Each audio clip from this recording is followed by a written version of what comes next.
Hey, hey, hey, hey, hey, hey. How are you? How are you? How are you this morning, this afternoon, this evening, whatever time you are watching this lecture? I hope you are doing well. I hope your family's doing well. I hope you are staying safe and sound and enjoying life as it is. All right. And so now we are on unit 5. We are at the halfway mark of this first half of the social media marketing class. This has been your foundation. And so now we're going to be talking about chapters 10, chapters 11, chapters 12. I know on our last Zoom call, I focused in a little bit on your articles and your writing capabilities, your capacities to write. I talked about some of you guys are amazing writers. Some of you guys are great when it comes to speaking, and some of you guys are great at standing in front of that camera, photography. I mean, you all are walking in your very own lanes. And so always remember that gift and that talent that has been given to you, use it and continue to, as I say, cultivate your skill. And then you can learn more skills. I mean, this is where we are. This is why we're here, even in this course. It is to learn, it is to obtain more knowledge so you can then take that knowledge and go out into the workforce and work for a company, provide them at the end of the day, you're providing them you because you're coming into that company with an edge that many people may not have, as well as many of you are going into business for yourself. And so you have that. And so let me touch a little bit more on the article writing, as well as some of the catchy lines or open liners, which really are called titles, for many of you as you are writing. And so hopefully you all have had the chance to just play with that a little bit when it comes to your industry, because now we're dealing with your podcast assignments, we're dealing with your scripts, and we're dealing with some other assignments that are coming up down this pipeline. All right. And so even too, I wanted to kind of shed some more opening liners with you all. Like I said, it all depends on, sometimes it just depends on what you may have dealt with. I know for me, when I was at MSJC, when I was a student at MSJC, I was part of a competition, and it was part of a business competition, and the winner walked away with $5,000. Now what we had to do, we had to write a business plan. Well, going in, I realized in order to have an edge on maybe on the other people that were competing as well, I knew I had to come in with an opening liner. I had to come in with an opening liner. And so what I did, because I went in and I talked about the customer service experience, I started out with the fact, because at that time, the airlines were having a major setback when it came down to their stewardess and customer service. And boom, I led with that. I went in with that.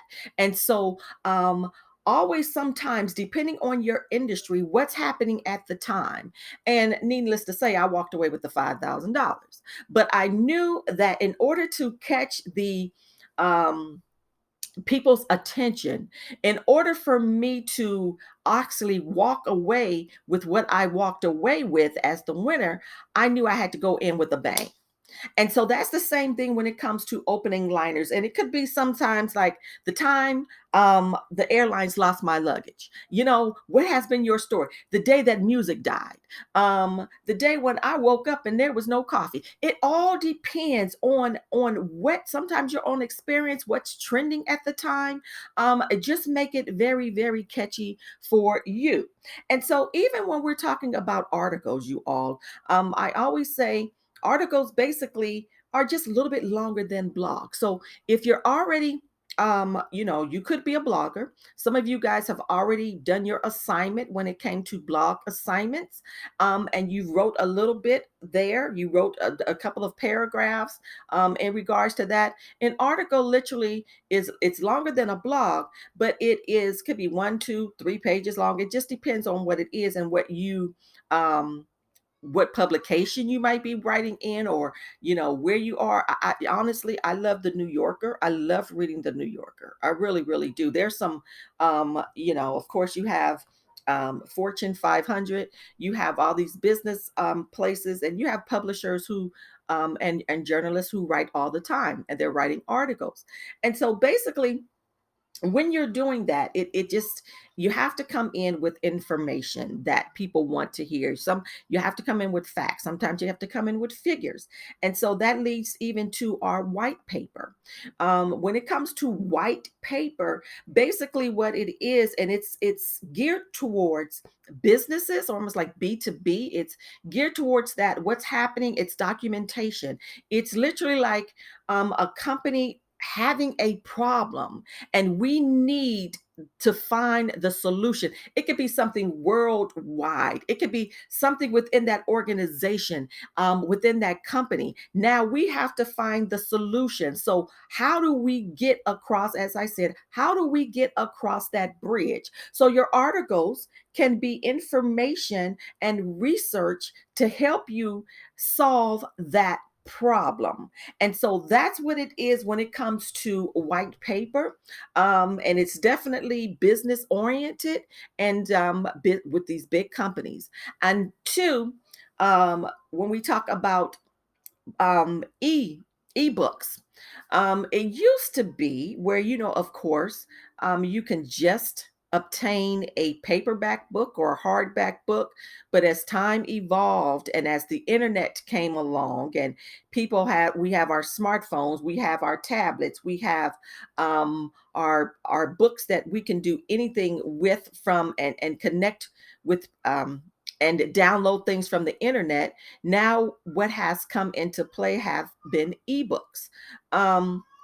And so, too, it used to be you had authors that were already well known that may just publish a book, a paperback or a hardback. Now they're creating ebooks because they're making it easy for people to literally download. You can download ebooks now, PDFs, Kindles. You could download it on your Kindle. You can download it on your phone. You could download it on your tablet, wherever you want to download that, and you can have it quick.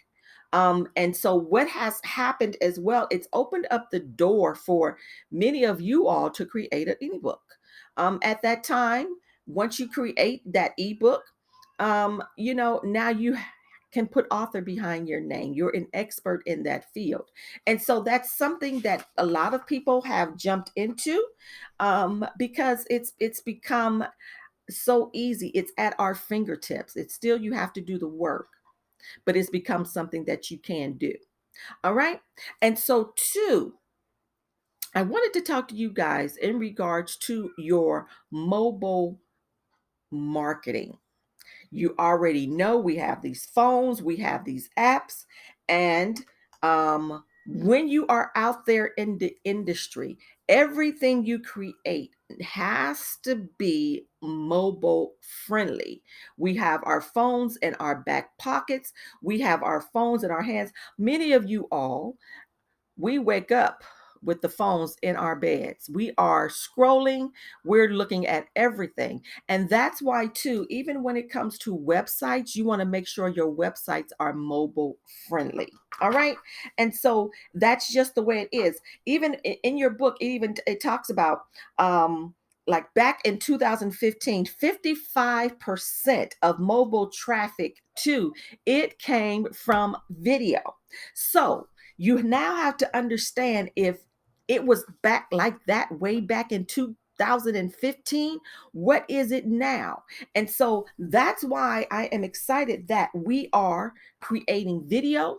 You are learning how to do your podcast, because if you are serious about this, look at the numbers, the percentages of people that are on their mobile devices. And so that's two of being more consistent in what you're doing, understanding your why you need to be mobile friendly, because that's where your audience is, especially the younger generation. And two, why I talked about texting.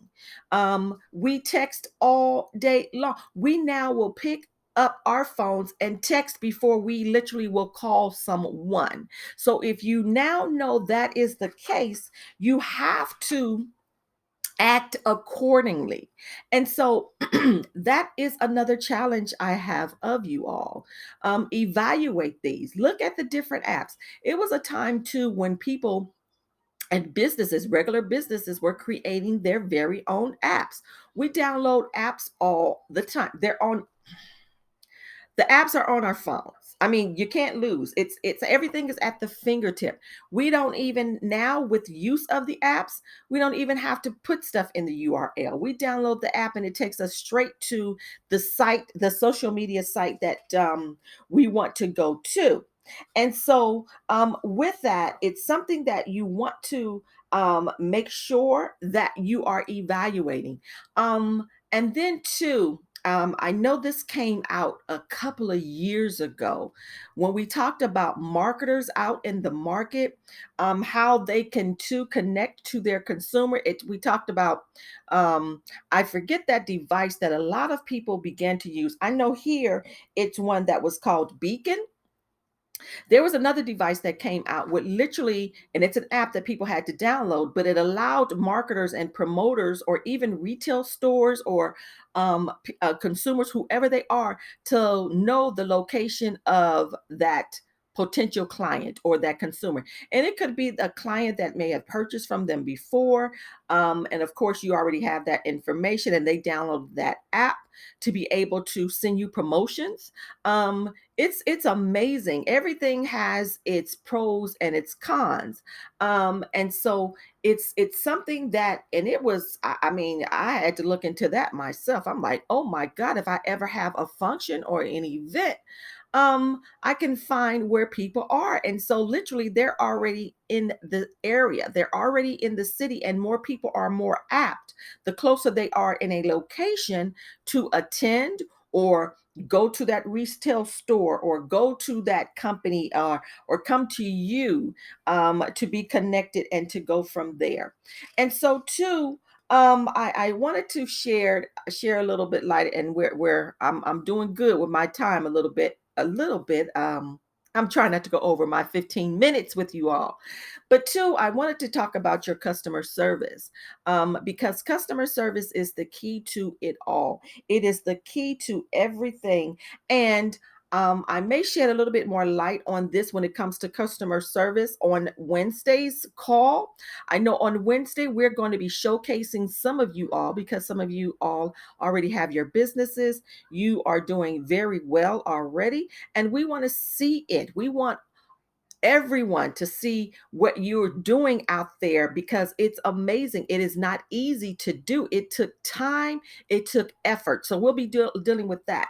But just shedding a little bit of light on the customer experience. And I want to say this to you: we all have a journey.